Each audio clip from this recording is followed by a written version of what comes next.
أرسته زينة حمشت حملة بزح ترجمن جزتان زلوا تاريخاوي علتيا كبلو كونليل دمك أزودو جليسهم حمشت حملة خلتشن شمونتن عام تمرت شجنات النت زبول كايت أجديز تولع على كم زخانة تحبيرو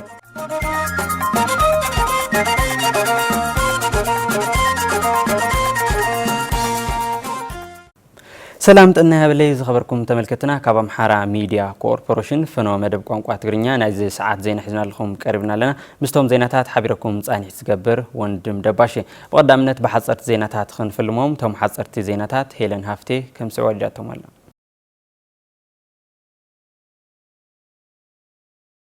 قالسي والقايت أجريه مبجسي بوليتيكاوي لوط إثيوبيا يخبلو كوناريل دمك أزودو جاليصهم مختلام محداري زوبا والقايت أجريه ساتيت حمرازون حلفي ممبرحي سلام سأتان كم أون أكابي كوميتي مملسي مننتن دوبنا محرا كوناريل دمك أزودو كم جوجل حوحات قدمي 10 عامات علت حمشته خلتش عن شمونت عامات مرت أب كتما غوندر بمبصح أب كوميتيتات مملسي مننت أمحرا والقايت أجري عفنا نمفصام زغبرو فتنه بفقاد أملخن بجغننتن حزب أمحرا خيتسخع مخانو غليصهم قدم 10 عامات حزب أمحرا والقايت أجري نأستات 3 عموتي أب تحتي جكنن قفعو ممحدار حوحات كسا 5 نحون الزخاخيرو حوحات كم زينك أساس غوبون زي سبر على تنتقصيرو إثيوبيا تقصيرو نبزحات عامتات خجز يحسب كم زنبره ونحبيرهم قالسي والقايت أجري مراحينت أنت بمخان كبارنت زوصلو منجدي 5 نبره تقيسهم اتقالسين إثيوبيا مبجسي بوليتيكاوي لوطي مبجسي ونيلهم 24 حامله خلتشحن شمونته عامه مرات دم أورومو دم إيو بمبال أب غوندر استخايدا عوي هزباوي سلفي أمانغو هزب أورومو نامحران حال الناس تفتر الأوان كم زنبره ونزخاخيرهم إذن مامل أمحران إثيوبيان قالس 5 صفحفحن منجست لوطي نخفتر مبجسي كم زخانه ونجليزهم قدمي 1950 عامه مرات هزب تግራይ ኣብ ሓድነት ኢትዮጵያ ዘይደራደር ከም ዝነበረን ንሓድነት ሃገሩ ብዙሕ ዋጋ ከም ዝኸፈለን ታሪክ ምስክር ይውን ኢሎም በዚ መሰረት ህዝብ ትግራይ ንጉጅለ ሕወሓት ይኣክል ብምባል ናይ ትማሊ ሃገራዊ ፍቅሩ ዳግማይ ከረጋግጽ ከም ዝግባእ መልእኽቶም መሓላሊፎም ኮማንደር ደጀኔ ማሩ ብወገኖም ጉጅለ ሕወሓት ሓምለ 5 2008 ዓመተ ምህረት ኮሎኔል ደመቀ ዘውዱ ንምእሳር ዝገበሮ ዓፈና ንምኽሻፍ ካብ ዝተፈላለዩ ኣንፈታት ብምትእኽኻብ ብርቱዕ ቃልሲ ከም ዝተኻየደ ወነዘኻኺሮም ብዙሓት ጀጋኑ መስዋዕቲ ከፊሎም እትቃልሲ ፍረ ብምፍራይ ሎም ህዝብ ኣምሓራ ወልቃይት ጠገዴ ነጻነቱ ረኺቡ ደቡ ረጋጊጹ ከም ዘለዎ ተዛሪቦም ተስተረኸበት ነጻነት ንምቕጻልን ዝተረፉ ናይ ገዛ ዕዮታት ብምፍጻም ኩላትና ኣብ ጎኒ ዘብዒ ተከዘ ደው ክንብል ይግባእ ኢሎም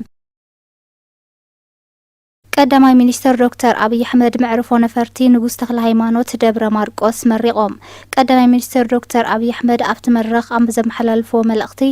ኣብዚ እዋን ናይ ዓለይት ምፍልላይ ከባቢያዊነትን ጽንፈኝነትን ሓሳባት ክነጽጎም ይግባእ ኢሎም ቀደም ንጎጃምን ወለጋን ብጥንካረ ዘተኣሳሰረት ጥንኩር ማሕበራዊ ርክብ ዝነበራ ደብረ ማርቆስ ንኻልኦት ኣብነት ሓድነት ምልክት ሕብረትን ክትከውን ከም ዝግባእ ኣጽንዖት ሂቦም ኣከባቢ ኣባይ ብምዃን ናብ ኣዲስ ኣበባ ንዝኸይድ ሰብ ዕንቅፋት ዝኾኑ ሸፋቱ بحبار مقلاس كم زغباء بمقلاس مفللاي ون مانم سلا زيربح نزي ام معراين حدنات حزبي ام دلدالن كنرابارب يغباء إلهم زبلص ነገር ድማ ነቶም ንእሽቶ ፍልልያት ከዲፍና ኣብ ሓበራዊ ረብሓና ዝኾኑ ጉዳያት ሰላምን ልምዓትን በሓባር መስራሕ ምዃኑ ብሪሆም መንግስቲ ምስ ዝኾነ ይኹን ኣካል ንምዝታይን ንምልዛብን ድልም ምዃኑ ነዚ ንምግባር እውን ኣፍደግኡ ክፍቲ ምዃኑ ብምግላጽ ዘይስማዕምዑ ጉዳያት እንተሃልዮም ብሰላማውን ስልጡንን ፖለቲካዊ መንገዲ ክፍትሑ ከም ዝኽእሉ ጻውዒ ተቕሪቦም ቀዳማይ ሚኒስትር ዶክተር አብይ አህመድ ልምዓት በባህሪኡ ግዜ ምትሕብባርን ሓለዋን ከም ዘድልየ ገንዚቦም እቲ ዝጎደለ ልምዓት ምዕባለ ምትእምማንን ምክብባርን ንምምላእ ከምኡውን ደቅና ዝበልጸገት ሃገር ንምርካብ ኩላትና ብሓባር ክንተግህ ከም ዝግባእ ምዒዶም ንዝመጽእ ወለዶ ሓምለዋይ ኣሰር ብምንባር ሓድነትና ንኽዕንብብን ንኽድልድልን ከምኡውን ኢትዮጵያ ናይ ጽባሕ ደቅና ክትጥዕም ንምግባር ኩላትና ብሓድነት ክንሰርሕ ይግባእ ክብሉ ጻውዒቶም ኣቕሪቦም ኣብ ትግራይ ዘሎ ፖለቲካውን ማሕበራውን ቅልውላው ናብ ዝለዓለ ደረጃ ይበጽሕ ከም ዘሎን እዚ ድማ ህዝቢ ትግራይ ፊት ንፊት ገጢሙ መሰሉ ንኽሓትት ሓድሽ ዕድል ከም ዝፈጠረ ወይዘሮ ኬርያ ኢብራሂም ገሊጸን ነበር ኣፈ ጉባኤ ቤት ምክሪ ፌደሬሽን ወይዘሮ ኬርያ ኢብራሂም ከም ዝገለጸኦ እቲ ሕዚ ኣብ ክልል ትግራይ ተፈጢሩ ዘሎ ኩነታት ብሓደ ወገን ነቲ ህዝቢ ናብ ከቢድ መከራን ስጋኣትን ዘቃልዕ እንትኾነ እውን ብኻልእ ወገን ግና እቲ ህዝቢ ካብቲ ዝነበሮ ምድንጋር ብምውፃእ ጥቕሙን ዝጎድኦ ነገር ብደንቢ ፈልዩ ፊት ንፊት ዝቃለሰሉ ባይታ ዘጥጥሐዩ ብፍላይ እተን መቐለ ዝተገበረ ናይ እምኒ ምድር ባይ ተቃውሞ ኩለን ደቂ ኣንስትዮን መላእ ህዝቢ ትግራይን ነቲ ጨካን ጉጅለ ቀዳማይ ቁልፊ ጸላእየይ ንስኻ ኢኻ ዝብል ንጹር መልእኽቲ ዝሕልፍ ምዃኑ ዝሓበራ ወይዘሮ ኬርያ ሕዚ ህዝቢ ትግራይ ደጀን ናይ ዝጉጅለ እዚ ክኸውን ከም ዘይኽእልን ውላዱ ፊት ንፊት እንዳረኣየ ብዶላር ናብ ሱዳን ክሸይጥ ከም ዘይፈቅድን ገሊጸን እዚ ጉጅለ ስልጣኑን ህልውንኡን ንምንዋሕ ንምውሓስን ዝጥቀመሎም ዘሎ ናይ ጭካነ ኣዋጃት ሕግታት ንባዕሉ ከም ዘቃልዑ ብምግላል ቀዳሚ ፍጹሞም ዝነበረ ምዕፋን ምእሳር ምድብዳብን ካልኦት ግፍዕታት ሕዚ ብሕጊ መልክዕ መውጽኡ ጭካንኡ ብብርኪ ዓለም ንኽፍለጥ ከም ዝገበረ ኣረዲአን ቀዳማይ ሚኒስትር ዶክተር አብይ አሕመድ ፈተናታትና ናብ ዕድላት በመቀየር ንሕቶታት ልምዓት ህዝብና በደረጃኡን መምላስ ሜጋ ፕሮጀክትታት ብቅልጣፈን ብጽሬትን ጀሚርና ክሳብ መውዳእታ ንምብጻሕ ዘለና ቁራጽነት አጠናኺርና ክንጽሊና ኢሎም ቀዳማይ ሚኒስትር ዶክተር አብይ አሕመድ ህዝብ ደብረ ማርቆስ ከባቢአን ብዙሕ ዓመታት በሃንቅውታት ተጸበይዎ ንኣስታት 30 ዓመታት ተቋሪጹ ጸኒሑ በሓድሽ መልክዑ ተሃኒጹ ደረጃኡ ልዕል ዝበለ መዕርፎ ነፈርቲ ንጉስ ተክለ ሃይማኖት ደብረ ማርቆስ ብወግዒ መሪቖም እቲ 2400 ሜትሮ ነውሓት 30 ሜትሮ ስፍሓት ዘለዎ መዕርፎ ነፈርቲ ከምኡውን ቦይንግ 737 ዝኣመሰሉ ዓበይቲ ናይ መጓዓዝያ ተሳፈርትን ጽዕነትን ነፈርቲ ክዝቕበል ዓቕሚ ከም ዘለዎ ገሊጾም ቶም ቀዳማይ ሚኒስትር ኣብቲ ስነ ስርዓት ምረቓ ከም ዝገለጽዎ እቲ መዕርፎ ነፈርቲ ተመሪቑ ስራሕ ምጅማሩ ንነበርቲ ከተማ ደብረ ማርቆስ ንዘመናት ጸንሐ ሕቶ ዝመለሰዩ እቲ መዕርፎ ነፈርቲ ንግልጋሎት ብቑዕ ምዃኑ ድማ ንንግድን ኢንቨስትመንትን ቱሪዝምን ናይ ከባቢ ብዓብይ ደረጃ ከነቃሕ ምኽኣሉ ንቁጠባዊ ዕብየት ሃገርና ሓድሽ ምዕራፍ ከም ዝኸፍት አብሪሆም ታሪኻዊ መጻጻእ ከተማ ደብረ ማርቆስ ከም ቀደም ዝነበራ ደረጃ ልምዓትን ስልጣነን ዝዘኻኽሩ ቶም ቀዳማይ ሚኒስትር መደመር ንድሕሪት ክጥምት ከሎ ነቲ ጽቡቕ ዝነበረ ንምዝካርን ንምምሃርን ኢሎም ጻዕርን ኣስተዋጽኦን ናይ ቀደምን ሕዝን መራሕቲ ብኣግባቡ ዝዝክር ከም ዝግባእ እውን ገሊጾም ከተማ ደብረ ማርቆስ ብ1951 ዓመተ ምህረት ካብ 20 ከተማታት ሃገርና ቀዳመይቲ ኮይና ከም ዝወጸት ዝዘኻኽሩ ጠቅላይ ሚኒስትር ሎሚ እውን ነቲ ቀደም ዝነበረ ክብሪ ንኽትምለስ ዝኽእላ ደረጃ ክትበጽሕ ምግባሩ ናይ ኩሉ ነታ ከተማ ዝፈቱ ዜጋ ሓላፍነት ምዃኑ ኣስሚሮምሉ ቀዳማይ ሚኒስትር ዶክተር አብይ አሕመድ ኣገልግሎት ነፈርቲ መጓዓዝያ ምጅማሩ ኣገዳሲ እኳ እንተኾነ ናይ ምድሪ መጓዓዝያ እውን ብሓባር ብምስራሕ ናይ ሙሉእ ስርዓቱ ክምለስ ከም ዘለዎ እውን ገሊጾም زخبركم تملكتنا حصلت زيناتات سمعنا تميلسنا لنا حز دما بزرزرنا بنريم زيناتاتنا كنسجر حمشته حمله 2008 عام تمرت شغناصنت حزب ولقاي طغدي زولعت فليت علت كم زخونت تغليصو حزب ولقاي طغدي دحر صباح ناصنت بمنته خارعون تحبينون سلامون حلوه لمعاتون انقلاطف كم زركبون تحبيرو هيلن هفتي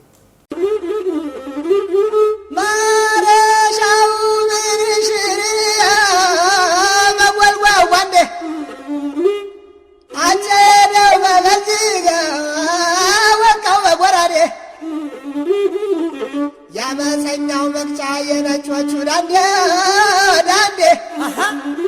يا ما دفراغر ወልቃይት ጠገዴ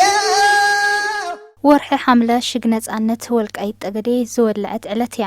ተወላዲ ህዝብ አምሓራ ወልቃይት ጠገዴ ማንነቱ ከም ገበን ተቆፂሩ ኣብ ዝኸደሉን ዝነብረሉን ቦታ ኩሉን ተቕተል እንትዕፈንን እንትጭፍጨፍን ዝነበረ ብሕሊና ወዲ ሰብ ክፍጸም ተባሂሉ ዘይሕሰብ ክፍዓዊ ተግባራት ኣብ ልዕሊ ህዝቢ ወልቃይት ጠገዴ ብምኽንያት ማንነቱ ጥራሕ ምእልያ ዘይብሎን መከራን ስቃይን ንኣስታት ረብዒ ክፍለ ዘመን ኣብ ልዕሊኡ ተፈጺምዎ እዩ ናይ ህዝቦም ዓፈናን ጨፍጫፍን ዘንገብገቦም ምሁራን ታሪኾም ማንነቶም ዝፈልጡ በላሕቲ ሰባት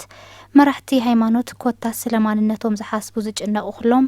ዓፊኖም ኣስጢሞሞም እዮም ከምቲ ዝለመዶን ምዕፋን ታንዲዱ ዝመጸ ድህል ጉጅለ ዘራፊ ከይሓሰቦ ሙሉእ ውርደትን ሕፍረትን ዝተሸከመላ ዕለት ገጠመቶ እዋኑ 5 ሐምለ 2008 ዓመተ ምህረት ነይሩ ኣብ ትሕቲ ቁጽጽር ናእቲናዮ ኢና ኻባና ትእዛዝ ወጽኢ ምንም ከምጽእ ዘይኽእል ዝተበተነ ህዝቢ ዝተባሃለ ህዝብ አምሓራ ምንም ከይተወደበ ነትስካ በፍንጭ ዝተዓጠቀ ምክሑን ትምክሕተኛን ሓይሊ ኣሕፊሩን ኣዋሪዱን ዝመለሰሉ እዋን ነይሩ ጀግናን ሓርበኛን ኮሎኔል ደመቀ ዘውዱ ነትኸዕፍኑ ዝመጸ ዘራፊ ጉጅለ ኢደያ ይህብን ብምባል መስተንክራዊ ጀግንነት ሰርሕላ ኸበርቲ ዕለት እያ حامل حموشتا نعفنت إيد كام مهاب بخبري بالنسانتن تشكوناتن كبل موت زمرت ألا علتيا حامل حموشتا نايز انعاتن جغننتن أرما ناي حادنتن سعراينتن ملكتيا جغانو بخرعات كسادو مقنعوم زخدولا ناي جرا برهان استرائيلا كوتاس نخل مدياوي لوطي مخنيات زخونلا علتونيا اتعفان بجلا خمت زلمدو ناي عفنا سروحون مسرح انت مكوركوا حامل حموشتا خلتش حين شمون تعمل تمرتكنا زي قمتون زي حسبون هاندبتاوي ودقات زقدأمون نبعلو كاب كم زبالة سعراتن وردتن مترفنيلو استتلا علتونيا حزب غوندر كاب جاف نخبرون ماننتون استلعلا كاب هوسبيتال حمومات كي ترفس تساتفولا خبرتي معلتيا حربنيا قوبي ملكي ابت اوان اب هوسبيتال حايمو دق يسو زنبر العلاتيو كونريل دمك ازودو بعفان قجل حوحات استخاذبالو زبل مسمعه جلوكوز نقيلو براتو تعاطيو نسالاتي ماي زباله جغنايو اتي بتاريخون جغننتون نعلم مستنكر سرحه حزب غوندر كاب حرستاي كساب نغادي كاب هزان كساب شماغليلو بموصا نتي غوندر معفانه تهانديدو زنبره دهول زرافي قجل حفيرو نواردون نخال ايغزا خام زيد كم تغيروس تغرفلا خبرت علات حامل حموشتا اما وداتاون تعفان قجل نجغنا كونريل دمك ازودو كاب وغنو نزمادو نصيلو خمت زلمدو سيطاناوي تغبارو نمفصام نبدي سابا خوسدو بتدغاغامين تمكوركا اتي بتاريخون ماننتن زخرع نعلم زسدمم جغنነት ዘለዎ ህዝብ ጎንደር بجغانو ጎቤ መልኬ ደጀኔ ማሩን ዝምራሕ ዝነበረ ጠንካራ ውዳበን ሓርበኛ ኮሎኔል ደመቀ ዘውዱ ኣብጣዓዊ ታሪኽ ሰርሕላ ታሪኻዊትን ጥንታዊትን ከተማ ጎንደር مسمول أزمادون بيتسبون كتسنح زغبرت فليتي علت حامل حموشتايا حزب والقايت أغدي أمحارو مخانو محوحات وريرو كابز حزل علت جميرو ناي آياتاتهم رستي أين هبن نابلو إنا تقالسو زمزو حزبتاتيوم أب غوندر طرح كيكونس نزبانات سنبرو حطوتات كالستات والقايت أغدي ناس أوز يومن هماننتهم إنا تمحدادرو بسلام لمعاتهم إنا المعوزر كبلو خناتاتي زلو حمل حموشتان حزب أمحارا والقايت أغدي عابي ترقوم زلوون ناي نتسانت جراس تولى علو خبرت علتيو حزب والقايت دحري نصنتون لوطونتي بدم استرخبك ألسن حلوه مننتو خبيرو ناي بوتاتو امحراوي مننتن جغننتن بمقصال اب سلاماوي منقسقاسن لمعاتي ركب مارشاو منشريا مغولوا وانده اجدو مغزيغا وكاو مغوراده يا مسنياو مكچا ينچوچو داندي يا بعد فراغر والقايت اجر نبر ጉጅለ ጥፋት ሕውሓት ባዕሉን ዓሌቱን ጥራሕ ዙንነላ ሪፐብሊክ ንምስራት መሬት ወልቃይት ጠገዴ ሰቲት ሕሞራ ከም ውሕስና ህልውናኡ ንምግባር ሓንፂፁ ከም ዝነበረ ተገሊጹ እዚ ጉጅለ ጥፋት ዘይናቱ ብምውራር ኣብ ልዕሊ ነበርቲ እቲ ከባቢ ብዙሓት ግፍዕታትን ጨፍጫፋትን ይገብሩ ከም ዝነበሩውን ተሓቢሩ ትንሳኤ ደምሎ ለመገን ጎን ወልቃይት ጠገዴ አባደ ፈራገር نبر ጉጅለ ሕውሓት ናይ ባዕሉ ሪፐብሊክ ናይ መምስራትን ናይ ምግንጻልን ሓሳብ እንትጥንስስ ዓይኑ ኣብ መሬት ወልቃይት ጠገዴ ጠለምትን ራያን ኣውደቐ ነዚ ዕላምኡ ዘሳኽዕሉ እዞም መሬታት ርስቲ ህዝቢ ኣምሓራ ከም ዝኾኑ ኣጸቢቑ ዝፈልጥ እዚ ጉጅለ ድሓር ጸገም ከም ዘስሕቡሉ ግን ክርዳ ኣይከኣለን ምዃኑውን ቅድሚ ሕገ መንግስቲ ምጽዳቁ ብ1983 ዓመተ ምህረት ብድኽመት መንግስቲ ደርጊ መላእ ኢትዮጵያ ምስተቆጻጸረ ነዞም መሬታት ኣካል ክልል ትግራይ ገይሩ ኣካለሎም እዚ መበቆሉ ትግራይ ዝኾነ ነፃ መውፂ እየ ብዝብል ሽም ነፃነት መንነት ርስቲን ብህይወት ናይ መንባር መሰልን ህዝቢ ወልቃይት ጠገዴ ንዓመታት ዝመንጠለ እከይ ጉጅለ ገና ክጣየሽ ከሎ ጀሚሩ ናይ ምግንጻልን ምክፍፋልን ኣጀንዳ ሒዙ ዝተልዓለ ጉጅለ እዩ እዚ እንትጥንስስ ዕላማ ካብ ዝገበሮም መሬታት ውሽጢ እቲ ልሙዕን ምቹው ኮሪደር ዘለዎን መሬት ወልቃይት ጠገዴ ወሪሩ ብምሓዝ ብልሙዕ መሬቱ ካብ ምጥቃም ብዝሓለፈ ምስ ጎረባብቲ ሃገራት ዘራኽቦ ኮሪደር ምርካብ ብምሕሳብ እዩ ሓሲቡ ጥራሕ እውን ኣይተረፈን ተግባራዊ ገይርዎ ኮይኑ ግና መሬት ወልቃይት ጠገዴ ሰቲት ሕመራ ርስቲ ህዝቢ ኣምሓራ ከም ዝኾነን ኣብ ትሕቲ ትግራይ ተመሓዳዲሩ ከም ዘይፈልጥ ታሪኽ ምስክር እዩ ሕወሓት ከም ዝፍለጥ ካብ ትግራይ ቦቂሉ ወይ ከዓ ተመስሪቱ عباي هاجر تجري ممسرات زبل علامة حيزو كسب استبجسلو كسب عسات تشعت سانشو مونتن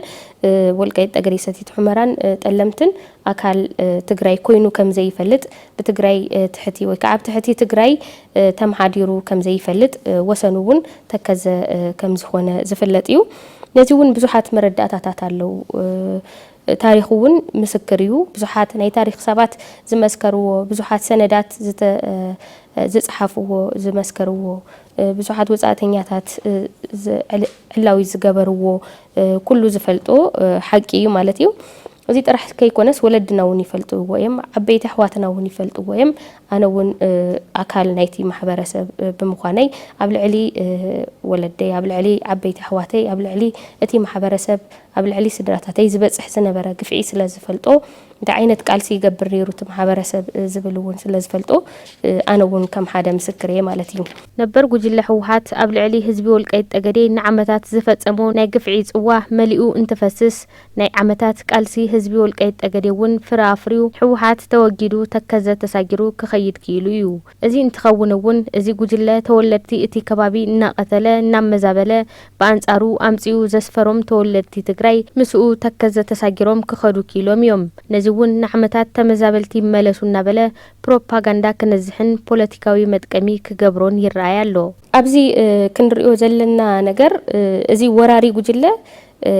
ካብ ወልቃይት ጠገዴ ሰቲት ሑመራ ተባሪሩ ክኸይድ ከሎ እቲ ሕጂ ተመዛቢሉ እዩ ኣብ መዕቆቢ እዩ ዝርከብ ዘሎ ኣብ መጽለሊ እዩ ዝርከብ ዘሎ ዝበሃል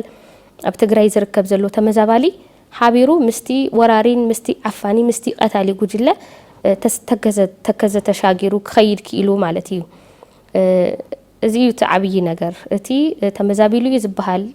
ናይ ትግራይ ተወላዲ ሰፋሪ ዝነበረ ማሕበረሰብ እንድሕርዳ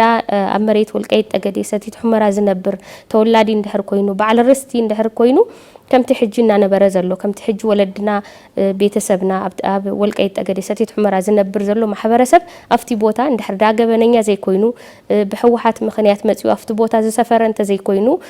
በዓል ርስቲ እንተዝኸውን ነይሩ ምስ ሕወሓት ተሻጊሩ ከይዱ ኣብ መዕቆቢ ክቕመጥ ኣይኽእልን ነይሩ ማለት እዩ እዚ ኢና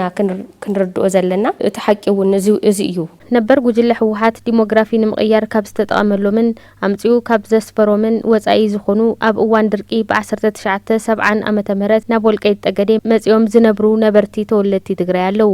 እዞም ተወለድቲ ትግራይ ግን ምስ ህዝቢ ወልቃይት ጠገዴ ተመሳሲሎም ተሓሳሲቦምን ተኸባቢሮምን ዝነብሩ እምበር ተልእኾ ህወሓት ዘፈጽሙ ብዘይ ምዃኖም ምስኡ ተሳጊሮም ኣይከዱን ሕጂ እውን ብሰላም ይነብሩ ኣለዉ ብ1977 ኣፍቲ እዋን ድርቂ ኣፍቲ እዋን ጥሜት ናብ ወልቃይት ጠገዴ ሰቲት ሑመራ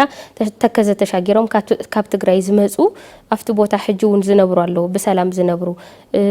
መንነት እቲ ማሕበረሰብ ተቐቢሎም ኣሚኖምሉ ቋንቋ ኣኽቢሮም ባህሉ ኣኽቢሮም መንነቱ ኣኽቢሮም ዝነብሩ ተወለድቲ ትግራይ ኣለዉ ኣብ ዝተፈላለዩ እዋናት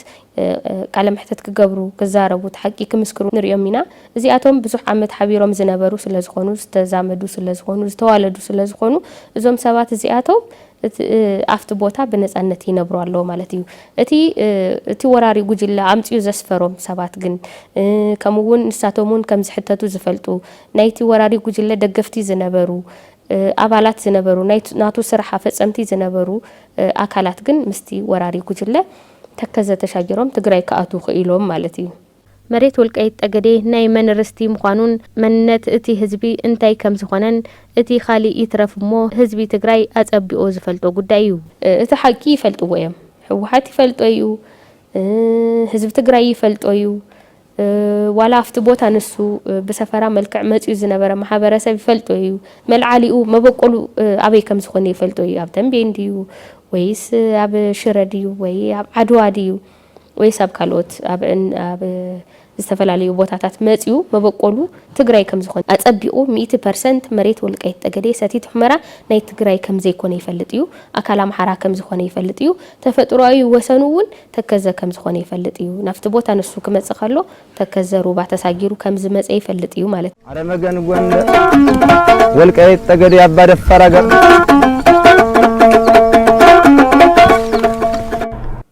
ሓሙሽተ ሓምለ ብዙሕ ትርጉምን ገጽታን ዘለዋ ታሪኻዊት ዕለት እያ ክብሉ ኮሎኔል ደመቀ ዘውዱ ገሊጾም እዛ ዕለት ኣብ ወልቃይት ጠገዴ ንመንነት ኣምሓራ ንምጥፋእ ዝተንቀሳቐሰላ ሓይሊ ብምብዳህ ነቲ ተገፊዑ ዝነበረ ቃልሲ መንነት ኣደላዲላ እያ ክብሉ እውን ሓቢሮም ዮሐንስ ተስፋዬ ከምስዕ ወልድወሎ ኮሎኔል ደመቀ ዘውዱ ንህዝብ አምሓራን ንኩሎም ፈተውቲ ፍትሒ ኢትዮጵያውያንን እንኳ ንሓሙሽተ ሓምለ ናይ ዓወት ፋና ዝወልዐት መብራህቲ ለውጢ ዝወነነት ዕለት ኣብፅሕኩም ኣብፅሕና ክብሉ መልእኽቲ ኣመሓላሊፎም ሓሙሽተ ሓምለ ብዙሕ ትርጉም ብዙሕ ገጽታን ዘለዋ ዕለት እያ ዝበሉ ኮሎኔል ደመቀ ዘውዱ እታ ዕለት ተነጊሩ ዘይውዳእ ብዙሕ ገጽታ ዘለዋ ምዃና እውን ሓቢሮም እዛ ዕለት ኣብ ወልቃይት ጠገዴ ንመንነት ኣምሓራ ንምጥፋእ ዝተንቀሳቀሰ ሓይሊ ብምብዳህ ነቲ ተገፊዑ ዝነበረ ቃልሲ መንነት ኣደል ዲላ እያ ክብሉ ገሊጾም ከም ኮሎኔል ደመቀ ዘውዱ ኣገላልጻ እዛ ዕለት ብዘርኢ ዝተመስረተ ስርዓት ትዕቢትን ግፍዕን ዘመልክት ምዃኑ ኣጋሊጻ እያ እቲ ብትዕቢት ዝተመስረተ ኣተሓሳስባ ድማ ኣብዛ ታሪኻዊት ዕለት ተሰቢሩ እዩ ክብሉ ተናጊሮም መንነት ክብርን ናጽነትን ዝተለዓለ ቃልሲ በሓድነት ቀጺሉ እዩ ዝበሉ ኮሎኔል ደመቀ ዘውዱ ብሰንኪ ግፍዕን ጭቆናን ዝተለዓለ ህዝቢ ብምትሕብባር መንነቱ ብትብዓት ኣረጋጊጹ ዘለዎ ሓድነት ድማ ኣርእዩ እዩ ክብሉ ገሊጾም ኣብ ታሪክ ህዝቢ ኣምሓራ ጀግንነት ዓብይ ቦታ ኣለዎ ዝበሉ ምክትል ኣመሓዳሪን ሓላፊ መምርሒ ጸጥታን ዞባ ወልቃይት ጠገዴ ሰቲት ሑመራ እዚ ቃልሲ ኣብ ልቢ ወለዶ ተቐሪጹ ኣብ ታሪኹ ድማ ተመዝጊቡ እዩ ጀግንነት እቲ ህዝቢ ግፍዕን በደልን ብምቅዋም አንጻር ዝተወደበ ሓይሊ ብምቅላስ ኣብ 5 ሓምለ 2008 ዓመተ ምህረት ዳግማይ ተረጋጊጹ እዩ ኢሎም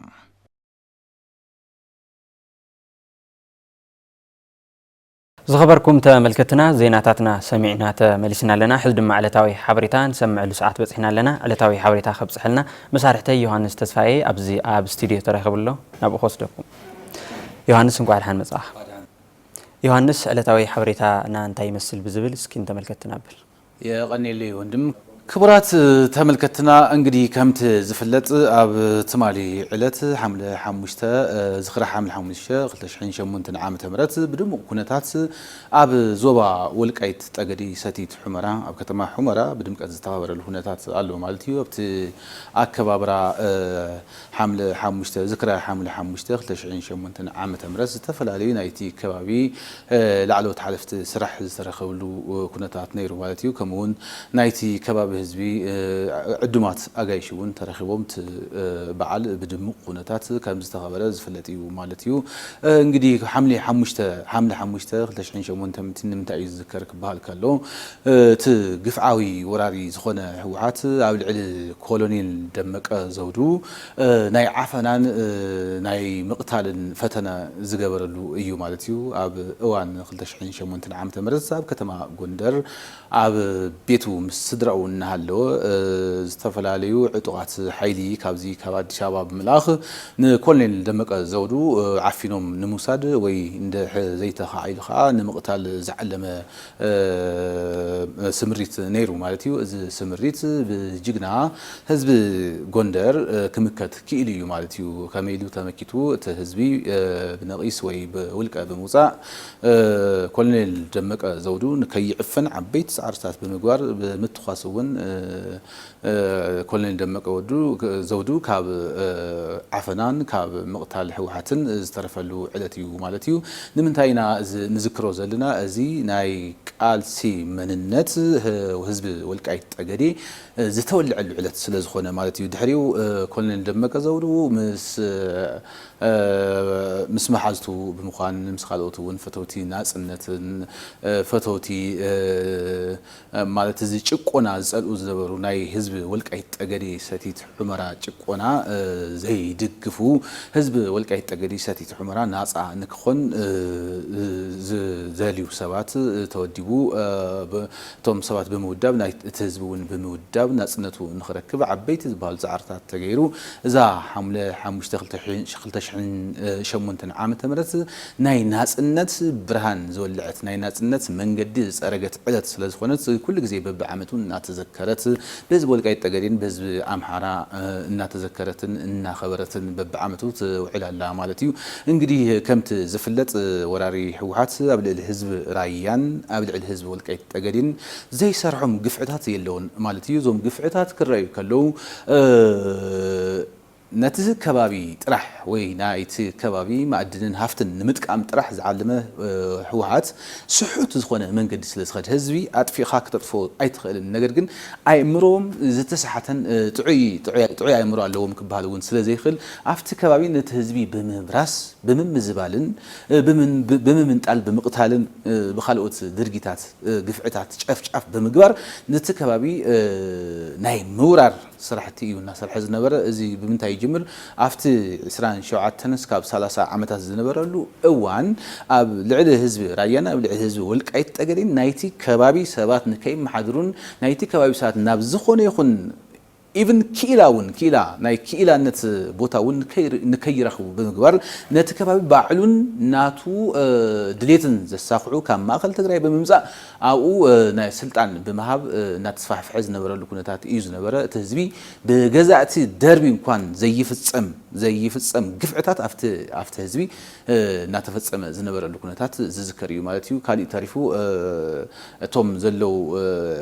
ገባራት ሕርሻ ብእዋኑ ከይሓርሱ ብእዋኑ ምህርቶም ከይእርሙን ዝገብረሉ ኩነታት ዝንጋዕ ኣይኮነን ኣብ ቀረባ እዋን ዝተፈፀመ ስለ ዝኾነ ካብኡ ሓሊፉ እቶም ገባራት ሕርሻኦም ብዘይ ኣግባብ ብምምንጣል ንኻልኦት ተስፋሕፋሕቲ ብሽም ኢንቨስትመንት ባዕሉ ገንዘብ እናዋህለለ ብምሃብ እቲ ከባቢ ክንደይናይ ይጉሕጉሖን ይዘርፎን እንደገና እቶም ገባራት የመዛብሎም ከም ዝነበረ ዝዝከር እዩ ማለት እዩ ስለዚ እዚ ግፍዒ ጨፍጫፍ ካብኡ ሓሊፉ ጨፍጫፍ እውን ነይሩ ማለት እዩ ናይ ዘርኢ ናይ ምጽናት ስራሕቲ እናሰርሐ ዝነበረሉ ኩነታት ነይሩ ማለት እዩ ፍሉይ ዝኾነ ክእለት ዘለዎም ፍሉይ ዝኾነ ኣተሓሳስባ ዘለዎም ፍሉይ ዝኾነ ፍልጠት ዘለዎም ናይቲ ከባቢ ሰባት በቃ ኣዲኑ ብምቕታል እቲ ከባቢ ባዶ ንክኾን ናይ ምግባር ስራሕቲ እናሰርሐ ዝነበረሉ ኩነታት ነይሩ ማለት እዩ እዚ ዘንገብገቦ እዚ ዘናስሖ እቲ ህዝቢ ወልቃይት ጠገዴ ከዓ ወይ ንኮሎኔል ደመቀ ዘውዱ ዝመስል ጅግና ዝወለደሉ ኩነታት ኣለው ዝፈጠረሉ ኩነታት ኣለው ማለት እዩ ኮሎኔል ደመቀ ዘውዱ ናይ ህዝቢ ወልቃይት ጠገዴ ጨፍጫፍን ግፍዕን ኣይቅበልን ብምባል እምብለይ ኢሉ ስለ ዝወፀ እንግዲህ ከምቲ ዓንቶ ዝገልጽዎ ኣብ ከተማ ጎንደር ናይ ምቕታል ፈተና ተገይርዎ እዩ ናይ ምዕፋን ፈተና ተገይርዎ እዩ ግን ብሳላ እቲ ጅግና ህዝቢ ዝኾነ ናይቲ ከባቢ ተወላዲ ኮሎኔል ደመቀ ዘውዱ ካብ ምዕፋን እውን ድሒኑ ካብ ምቕታል እውን ድሒኑ ካብኡ እዛ ናይ ናጽነት ጩራ ወይ ናይ ናጽነት ብርሃን ዝኾነት ዕለት 05/2008 ዓመተ ምህረት ተወሊዳ እዚኣ እውን እዛ ዕለት እውን ካልኦት ጅግናታት ፈጢራ ብሰንኪ ደመቀ ኮሎኔል ደመቀ ዘውዱ ምኽንያት ዝተፈላለዩ ውዳበታት ተወዲዎም ናይ ናጽነት ችቦ ዝተወልዐላ ዕለት ኮይና ማለት እዩ ኣብኡ ጥራሕ ኣይኮነን ህዝቢ ወልቃይት ጥራሕ ከይኮነ እንግዲህ ከምቲ ትፈልጥዎ ኣብ ኢትዮጵያ ዝነበረ ገዛኢ ደርቢ ምባል ይካኣል እዩ ማለት እዩ ካብ ጥልያን ዝገደደ ዝነበረ ወራሪ ሓይሊ እዩ ዝነበረ ማለት እዩ እዚ ወራሪ ሓይሊ ዕሱብ ናይ ወፃኢ ናይ ደገ ሓይልታት ከም ዝኾነ ዝፍለጥ እዩ ማለት እዩ ስለዚ እዚ ዕሱብ ዝነበረ ሓይሊ ኣብ ኢትዮጵያውያን ዝገብሮ ዝነበረ ግፍዕን ዘረፋን ካልኦት ሓጢኣታት ብምሉኦም እቲ ህዝቢ አንገሽግሽዎ ስለ ዝነበረ እዛ ሓምለ 5 ምክንያት ኮይና ኣብ ካልኦት ዝተፈላለዩ ከባቢታት ሽግ ተወሊዑ ክቀጻጸል ዝተገበረሉ ኩነታት ነይሩ ማለት እዩ ስለዚ ተቀጻጺሉ ያው ናጽነት ክርከብ ከም ዝኻኣለን ሓድሽ ትሪዎ ዘለኹም ለውጢ ዝመፀ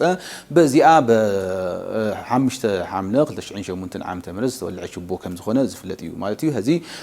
እቲ ገዛኢ ደርቢ ዝነበረ ዕሱብ ባንዳታት ወይ ዕሱብ ወፃኢ ባንዳ ዝነበረ ጉጅለ ነበር ጉጅለ ህወሓት ኣብዛ ዕለት እዚኣ ብዝተወልዐ ችቦ ኣብ መላእ ሃገር ተቀጻጺሉ ካብ ዝባን ኢትዮጵያውያን ዝተገርሰሰሉ ኩነታት ተፈጢሩ እዩ ማለት እዩ ህዚ ከም ትሪእዎ ዘለኹም እዛ ሓምለ 5 ትኽበር ዘላ በዚ መሰረት እዩ ማለት እዩ ስለዚ ትማሊ ብድሙቕ ኩነታት ተኸቢሩሎ ንቐጻሊ እውን እዚ ክብረ በዓል በብዓመቱ ዝዝከር እዩ ክኸውን ማለት እዩ ክቡራት ተመልከትና ናይ ሎሚ ዝበልኽዎ ሓበሬታ እዚ ይመስል ኣብ ዝወዲ ኣለኹ ይቐኒየለይ ዛባና ሓበሬታ ዮሐንስ ደጊመ ከመስግነካ ይፈቱ ኣነ እውን ይቐኒየለይ ዝኸበርኩም ተመልከትና ቅድሚ ምዛምና ዓበይቲ ዜናታትና ክነዛኽረኩም 5 ሓምለ ብዙሕ ትርጉምን ገጽታን ዘለዋ ታሪኻዊት ዕለት እያ ክብሉ ኮሎኔል ደመቀ ዘውዱ ገሊጾም حمشته حاملة 2008 عام تمرت شيغنا صنت حزب ወልቃይት ጠገዴ ዝተወልዐ ዕለት ከም ዝኾነት ተሓቢሩ